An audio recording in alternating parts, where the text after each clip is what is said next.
क्या आपने कभी गौर किया है कि कभी कभी तो हम बैठे बैठे ही थक जाते हैं और कभी कभी हम बहुत ज्यादा काम कर लेते हैं और फिर भी हमें थकान महसूस नहीं होती। आप पूरे दिन घर पर बैठे रह सकते हैं, लेकिन पूरे दिन बैठने के बाद जो ऊब पैदा होती है वो हमारे शरीर को निढाल कर देती है, हमें थका देती है। लेकिन वहीं अगर हम कोई खेल खेलते हैं तो हम उसमें खूब भागा दौड़ी करते हैं, खूब शरीर को थकाने की कोशिश करते हैं, लेकिन खेलने के बाद एक चुस्ती महसूस होती है, जैसे शरीर का रोम रोम खेल उठा हो। अगर आप देखें तो ये बात अपने आप में विरोधाभास है। भाई प्राकृतिक रूप से होना तो ऐसा चाहिए कि आदमी जब खेलता है तो उसका शरीर थकता है, इसीलिए खेलने के बाद उसे थकावट महसूस होनी चाहिए। और जब आदमी खाली बैठता है तो वो अपने शरीर को थका ही नहीं रहा, वो तो आराम कर रहा है, तो फिर उसे थकावट क्यों महसूस होती है खाली बैठने में? अगर आप इसका जवाब जानना चाहते हैं तो इसका जवाब है हमारे मन की ऊब। जहां तक शरीर की बात है, शरीर को थकाने से मन नहीं थकता, और अगर आपका मन थक जाता है तो आपका शरीर साथ नहीं देता। ऐसा ही होता है खाली बैठने में। और मन की इस ऊब को हम तनाव कहते हैं। आज की जो कहानी मैं आपको सुनाने वाला हूं उसमें आपको तनाव के बारे में संपूर्ण जानकारी मिल जाएगी। और अगर आप तनाव को समझ लेते हैं तो आपके जीवन से दुखों का मिटना निश्चित है, क्योंकि दुख तनाव के कारण ही पैदा होते हैं। तो चलिए इस कहानी से हम तनाव को समझते हैं। इससे पहले कि आप इस कहानी में खो जाएं, इस चैनल को सब्सक्राइब जरूर कर लें। तो चलिए कहानी शुरू करते हैं। ये उस समय की बात है जब बुद्ध आम्रवन में अपना समय व्यतीत कर रहे थे। उस समय तक बुद्ध की ख्याति दूर दूर तक फैल चुकी थी। काफी दूर दूर से लोग अपनी चिंताओं और दुखों के बारे में बुद्ध से समाधान खोजने के लिए आते थे। ऐसे ही एक दिन जब बुद्ध आम्रवन में अपने शिष्यों को उपदेश दे रहे थे तो एक अधेड़ उम्र का आदमी अपने 22-23 साल के लड़के को साथ लेकर बुद्ध की तरफ चला आ रहा था। बुद्ध ने एक नजर उन पर डाली और उपदेश में बैठने के लिए कहा। जब उपदेश खत्म हुआ तो बुद्ध ने उस आदमी को अपने पास बुलाया और अपने पास बैठने का इशारा किया। जंगल में हरियाली छाई हुई थी और सुहाना मौसम था। जंगल से भांत भांत के पक्षियों की आवाज वहां पर गूंज रही थी।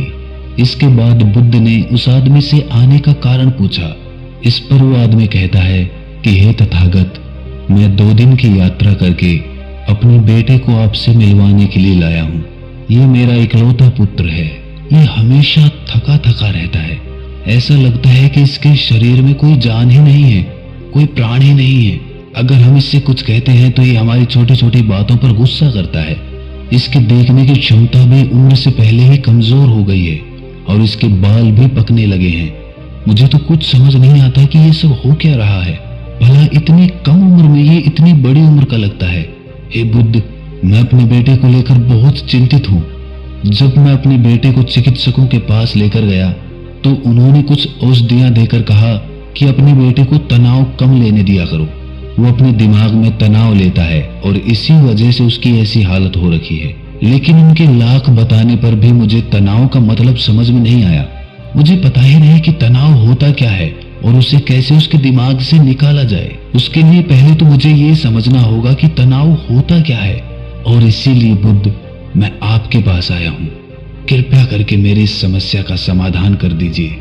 यह सुनकर बुद्ध उस लड़के को बड़ी गौर से देखते हैं, उसकी आंखों में देखते हैं, उसके चेहरे को देखते हैं और फिर उसके हाथ की नब्ज भी देखते हैं। ये सब विधियां करने के बाद बुद्ध उस आदमी से कहते हैं कि तनाव लेना तो कोई नहीं चाहता, लेकिन फिर भी तनाव लोगों को दीमक की तरह पकड़ लेता है और इंसान को ये पता ही नहीं चलता कि वो तनाव में जी रहा है। लेकिन अगर वही इंसान तनाव को समझ लेता है, तनाव के बारे में कोई ऐसा पैमाना बना लेता है कि उसे पता चल सके कि वो कितना तनाव में है, तो वो उस समस्या का समाधान भी खोज सकता है। मुख्य रूप से तनाव के 8 कारण होते हैं। इसके बाद बुद्ध कहते हैं कि सबसे पहले तो हमें ये समझना होगा कि तनाव होता क्या है। जब कोई इंसान कोई काम कर रहा होता है और उसका मन कहीं दूर भटक रहा होता है, कल्पना में होता है, तो उससे शरीर और मन के बीच दूरी पैदा हो जाती है, और जितनी दूरी शरीर और मन के बीच में होगी हम उतने ही निद्रा की अवस्था में होंगे, और इसी दूरी को, इसी खिंचाव को तनाव कहा जाता है। कोई खेल खेलने के बाद आदमी चुस्ती महसूस क्यों करता है? हालांकि उसने अपने शरीर को तो थकाया है, लेकिन समझने की बात यह होती है कि खेलते वक्त मन और शरीर पूरा उस खेल पर केंद्रित होता है, जिससे शरीर और मन में दूरी पैदा नहीं होती और कोई तनाव पैदा नहीं होता, बल्कि हमारा तनाव दूर हो जाता है। और वहीं जब हम कोई अरुचिपूर्ण कार्य करते हैं जिसमें हमारा मन नहीं लगता, तो हम शारीरिक रूप से वो काम तो करते हैं, लेकिन हमारा मन कहीं दूर कल्पना में भटक रहा होता है। इससे शरीर और मन में एक दूरी पैदा हो गई और तनाव ने जन्म ले लिया। इसीलिए इंसान को एक बार में एक ही काम करना चाहिए और उसी पर अपना तन और मन केंद्रित रखना चाहिए, जिससे आपके भीतर कोई तनाव पैदा ही ना हो। तनाव के कुछ मुख्य कारण भी होते हैं। इसके बाद बुद्ध कहते हैं कि अगर हम इन कारणों को जान लेते हैं तो हमारे अंदर तनाव कभी भी पैदा नहीं होगा। मुख्य रूप से जो कारण है उसमें सबसे पहला कारण होता है महत्वाकांक्षा। महत्वाकांक्षी होना अच्छी बात होती है, लेकिन कभी आपने गौर किया है कि इंसान के लक्ष्य कभी पूरे ही नहीं होते हैं, क्योंकि इंसान का कोई एक लक्ष्य होता ही नहीं है। जब इंसान एक लक्ष्य को प्राप्त कर लेता है तो दूसरा लक्ष्य स्थापित हो जाता है और इसी तरह वो अपने लक्ष्य को पाने के लिए गोल गोल घूमता रहता है। इसीलिए जो इंसान ज्यादा महत्वाकांक्षी होता है, जिसे बड़े बड़े लक्ष्य प्राप्त करने होते हैं, वो वर्तमान में कभी नहीं जी पाता। उसका मन हमेशा भविष्य की योजनाएं बनाता रहेगा और बस उसका शरीर वर्तमान में होगा, उसका मन भविष्य में होगा। और इन दोनों की दूरी की वजह से उस आदमी में तनाव पैदा हो जाएगा। इस पर वो युवक पूछता है कि हे बुद्ध, तो क्या आदमी को अपना लक्ष्य ही नहीं बनाना चाहिए? क्योंकि लक्ष्य बनाना भी तो महत्वाकांक्षा होती है। इस पर बुद्ध कहते हैं कि जीवन में कोई लक्ष्य बनाना गलत बात नहीं है।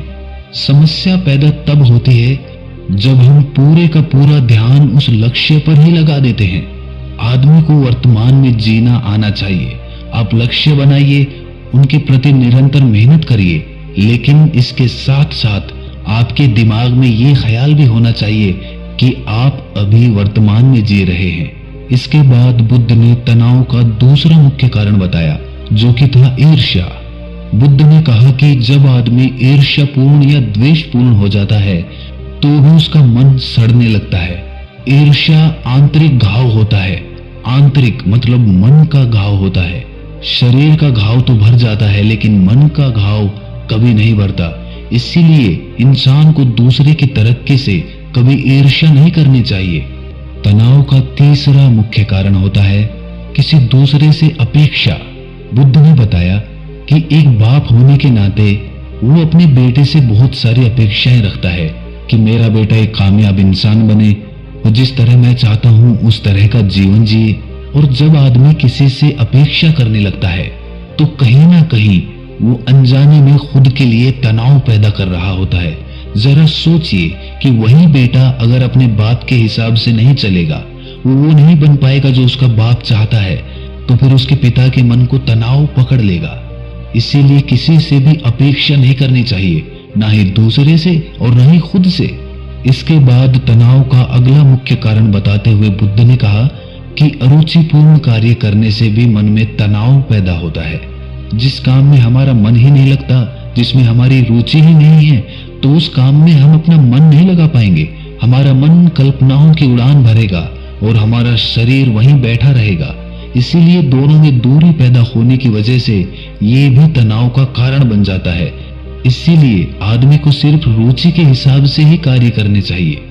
इसके बाद बुद्ध ने कहा कि शारीरिक दुख भी तनाव का कारण होता है। जब आदमी को कोई शारीरिक कष्ट होता है तो आदमी का मन उसी बीमारी के बारे में सोचता रहता है, जिससे उसके मन में दुख के विचार पनपते हैं और वहां पर तनाव पैदा हो जाता है। ये सुनकर उस आदमी ने कहा कि हे बुद्ध, शारीरिक दुख तो किसी को भी आ सकता है, तो क्या वो आदमी हमेशा तनाव में ही जिएगा?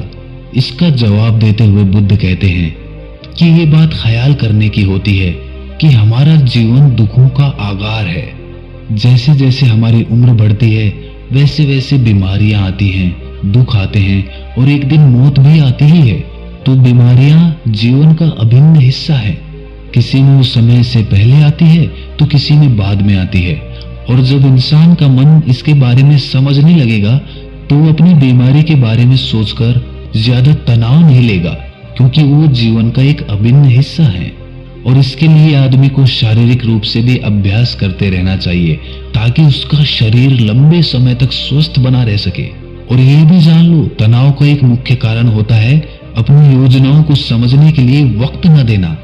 कुछ इंसानों के मन में कोई ख्याल पनपता है और वो उस पर बिना सोचे समझे कार्य करना शुरू कर देते हैं, और जब उस काम में उन्हें नाकामयाबी मिलती है तो वो तनाव से भर जाते हैं, क्योंकि उन्होंने वो काम शुरू करने से पहले उसके बारे में पूरी जानकारी नहीं ली थी।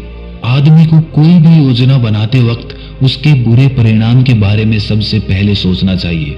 हमें ये सोचना चाहिए कि अगर ये योजना कामयाब नहीं हुई तो फिर मैं क्या करूंगा। और इसीलिए अपनी योजनाओं को समझने के लिए पूर्ण वक्त देना, पूरा वक्त देना, ताकि भविष्य में उस काम के प्रति कोई तनाव पैदा ही ना हो।